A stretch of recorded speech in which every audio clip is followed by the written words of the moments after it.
आज Doubtnut app download करें। Doubtnut पर अपने सभी गणित, रसायन विज्ञान, भौतिक विज्ञान और जीव विज्ञान के डाउट्स का करो सफाया। बस प्रश्न की फोटो खींचो, एक ही प्रश्न को क्रॉप करो और तुरंत वीडियो सोल्यूशन पाओ। अभी डाउनलोड करें। हेलो फ्रेंड, इस प्रश्न में दिया गया है कि उपयुक्त शब्दों या अंकों से रिक्त स्थानों की पूर्ति हमें यहाँ पे करनी है। तो दिया गया है कि किसी चालक से प्रवाहित धारा के कारण उत्पन्न ऊष्मा का परिमाण जो है धारा के खाली स्थान का जो है खाली स्थान होता है। ठीक है, तो इस स्थान को हमें तो यहाँ पे भरना है। ठीक है, तो यहाँ पे देखिए, अगर कोई चालक लेते हैं जिसका प्रतिरोध हमने इस प्रकार से R लिया है, ठीक है, तो इसे जो है एक स्रोत से जोड़ते हैं, एक बैटरी से जिसका हमने इस प्रकार से विद्युत वाहक बल यदि E लिया है, ठीक है, तो यहाँ से I धारा प्रवाहित होती है। तो I धारा प्रवाहित होने के कारण देखिए जो है यहाँ पे अगर T समय तक धारा प्रवाहित की जाती है तो R के सिरों पे क्या हो जाती है, एक विभवांतर उत्पन्न हो जाती है। ठीक है, इस प्रकार से। तो अब यदि हम धारा की परिभाषा से देखें तो हमें धारा क्या प्राप्त हो जाता है, यदि चालक के अंदर कोई आवेश है तो ये हमें प्राप्त हो जाता है आवेश प्रवाह की दर।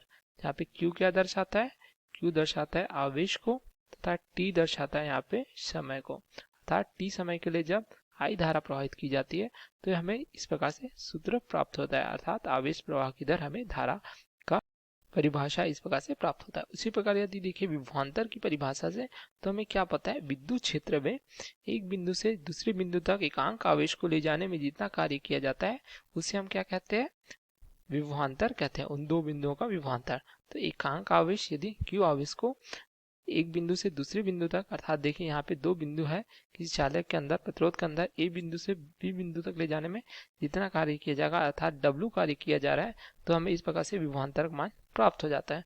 तो यहाँ से हम देखिए दोनों स्थितियों में यहाँ से हम Q का मान ज्ञात कर सकते हैं। तो यहाँ से Q बराबर क्या प्राप्त हो जाएगा, Q बराबर हो जाएगा I गुणित T इस प्रकार से, तथा यहाँ से हमें क्या प्राप्त हो जाएगा, W बराबर प्राप्त हो जाएगा V गुणित Q इस प्रकार से। अब यहाँ पे हम Q का मान रख देंगे, देख सकते हैं Q बराबर क्या है, I गुणित T, तो ये हो जाएगा V गुणित I गुणित T इस प्रकार से लिख सकते हैं।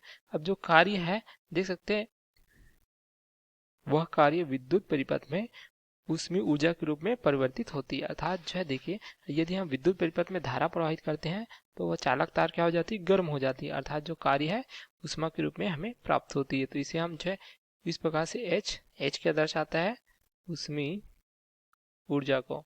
ठीक है, तो ऊष्मीय ऊर्जा इस प्रकार से, तो H बराबर क्या लिख सकते हैं, V गुणित I गुणित T इस प्रकार से हम लिख सकते हैं।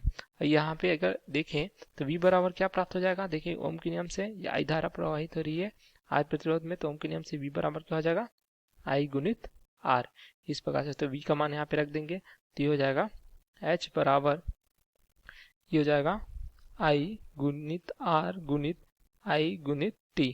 तो यहाँ से हमें प्राप्त हो जाएगा H बराबर I का वर्ग R गुणित T, जहाँ पे I क्या प्रदर्शित करता है, परिपथ में प्रवाहित होने वाली धारा,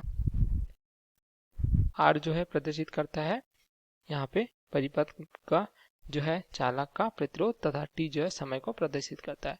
तो यही हमें प्रश्न में पूछा गया था कि उत्पन्न ऊष्मा जो है परिमाण धारा के क्या होता है, देख सकते हैं वर्ग प्राप्त हो जाता है, वर्ग देख सकते हैं धारा का वर्ग। ठीक है, तो हम यहाँ से H क्या लिख सकते हैं, H जो है समानुपाती हो जाता है धारा के वर्ग के। तो वर्ग का क्या होता है, ये होता है समानुपाती।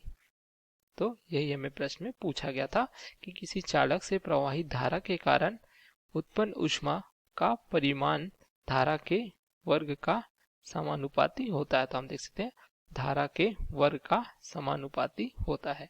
तो यही हमारा उत्तर हो जाएगा। Okay, thank you. कक्षा 6 से 12वीं से लेकर नीट, IIT, JEE वो एडवांस के लेवल तक 1 करोड़ से ज्यादा छात्रों का भरोसा। आज ही डाउनलोड करें डाउटनेट ऐप या व्हाट्सएप करें अपने सारे डाउट्स 8400 400 400 पर।